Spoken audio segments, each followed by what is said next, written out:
Hey guys, I'm Daisho and I'm going to commentate over a Magic video. This was the Dimir draft, which I wasn't too happy about, but I ended up winning my first round, and this is going to be round 2. Before I actually get into the commentary, I want to let you know that I did go to a PTQ this past weekend, and I made a little blog about it, so if you're interested in keeping up with how my real-life Magic is going, as well as whatever I post online, then go ahead and check that out. It's just a little bit of article.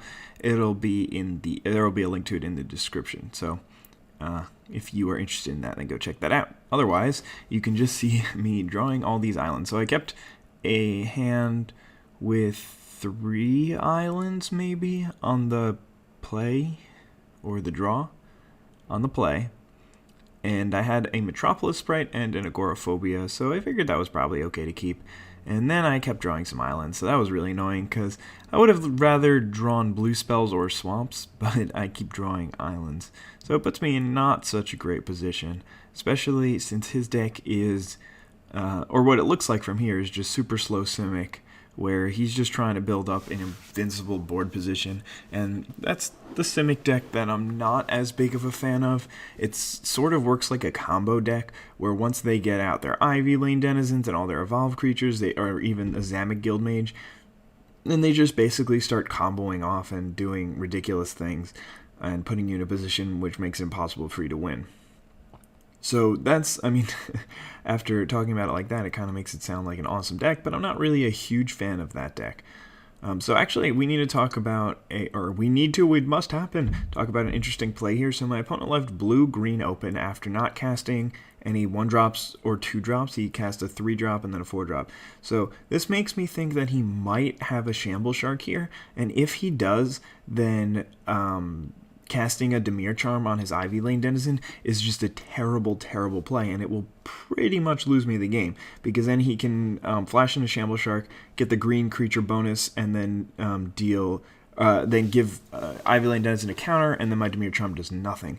So I really can't let that happen.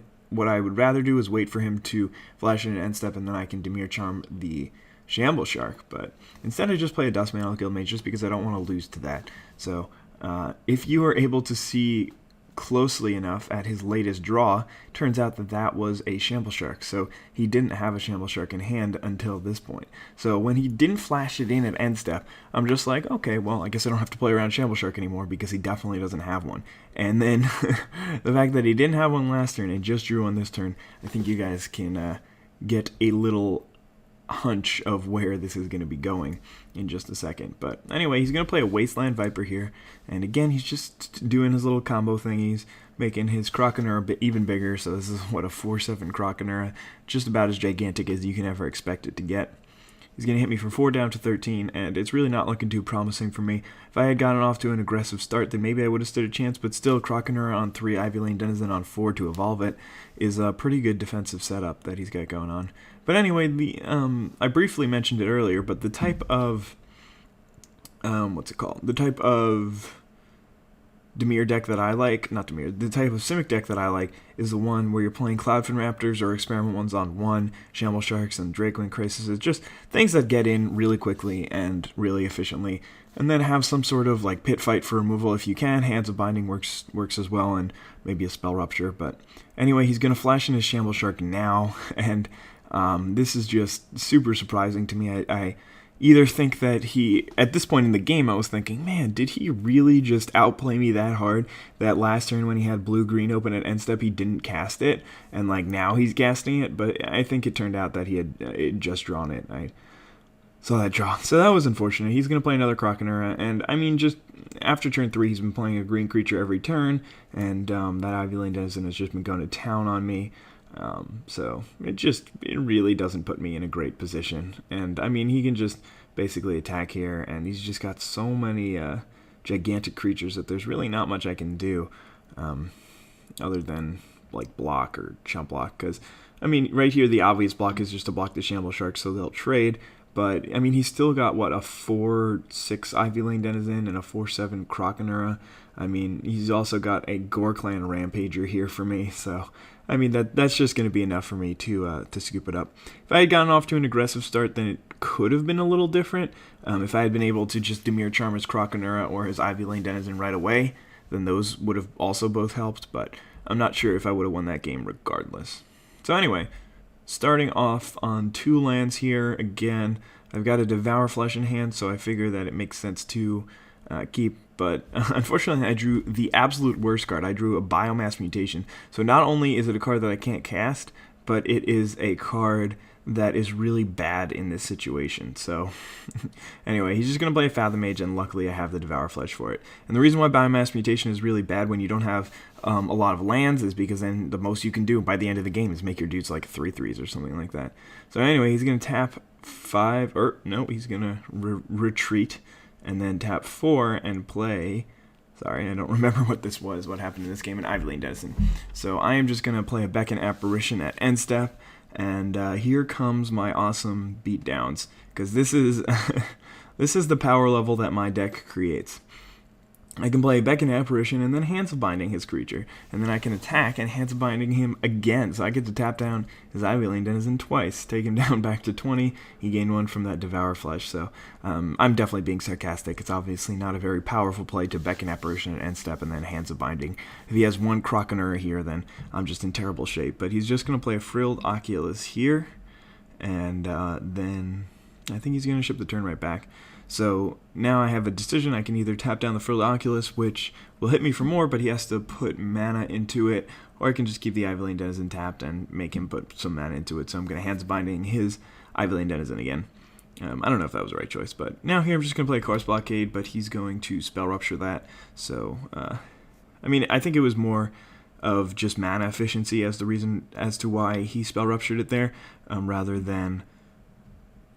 him actually caring about a Corpse Blockade, because I mean there's no way I'm sacrificing my dude that has a Hands of Binding on it. So anyway, he's just going to play an Urban Evolution and then hit me for 3. Perfect mana to do that. And unfortunately, that was actually a really key Corpse Blockade, not because it was going to get in the way of his creatures, but because I really wanted to play my Keymaster Rogue here, but I can't just pick up the other thing, so that doesn't really put me in great shape, unfortunately. So now I decide to tap down the Frilled Oculus because he's got a ton of land anyway, so I don't really think that he'll be able to use all of his mana. Maybe that was wrong because he did just draw a few cards last turn, so maybe he would have been able to use all his lands. But anyway, he's going to hit me for 2 here, and I can't block and hope he doesn't have Shamble Shark. He just drew a billion cards, so he easily could have it. And he didn't even have enough mana for Shamble Shark last turn. So he's going to play Nimbus Swimmer here, and this is where something like a Grizzly Spectacle would have really helped, but I don't have anything like that in my deck. So, I mean, it just puts me in a bad position, because now I can't even attack. And I think that I made a mistake here. What I probably should have done was just Keymaster Rogue, Extort, so that way I can actually get an unblockable dude with a Hands of Binding on it in the next couple of turns, but instead I just decide to Hands of Binding, tap his dude, and put it on my Syndicate Enforcer. So that just basically means that I have like 1, maybe 2 turns of being able to get in with the Syndicate Enforcer and tapping all his guys down. I do get to Extort twice off of the Hands of Binding and then hit him for 4. So I get to hit him a bunch, but he's really way ahead of me, and I think the only way I win this game is if he has like nothing here and I'm able to just Biomass Mutation after drawing a land and hit him for 8. That's not even enough damage still. But he's just going to play Dracowing Krasis here, put the counter on it, and that completely walls off my Horror. And now he's going to play a Wasteland Viper and put a counter on that, and that's going to completely wall off my Syndicate Enforcer. So not in a good position, and I think it was just because I made a really bad play the turn before. Now, since I need to get the Keymaster Rogue out, I actually have to just kill my own Horror. I wasn't really doing much at this point anyway, but I lose the Horror and I lose the Hands of Binding, so it was just a bad sequence of events on my part, and I definitely just screwed that up. So I definitely messed up, but I don't know, whatever, it happens. So I'm just going to play this Keymaster Rogue with Extort, take him down to 11, and I do still have a slight chance of winning if he overextends next turn and attacks with everything, and then I can attack back after drawing a land. Then I can make all my dudes 5/5s. It's still not even big enough. So, yeah, I'm not really sure if there's any way for me to win. But he's just going to flash in a Shamble Shark here. And he's actually going to have lethal exactly here, I believe, and it's just kind of unfortunate. I could have agoraphobia'd his 6/6, but I don't know. I might have done that if I, instead of playing the Syndicate Enforcer, if I had sequenced my events completely differently. But he's going to play a Leyline Phantom, which will evolve a couple of his creatures, and then he's going to be able to gridlock both of my creatures and then swing in for lethal, so I can't even block to survive one more turn. So that was a really well-played game on my opponent's part, but I definitely think that the outcome could have been different had I played differently. So anyway, hope you guys enjoyed, and stay tuned for the next game. I'm only 1-1. I still have one more game after this, or one more match rather, so we'll see how I do in that, and see if I can actually make this terrible deck into a 2-1 champion. So have a nice day, guys. Bye.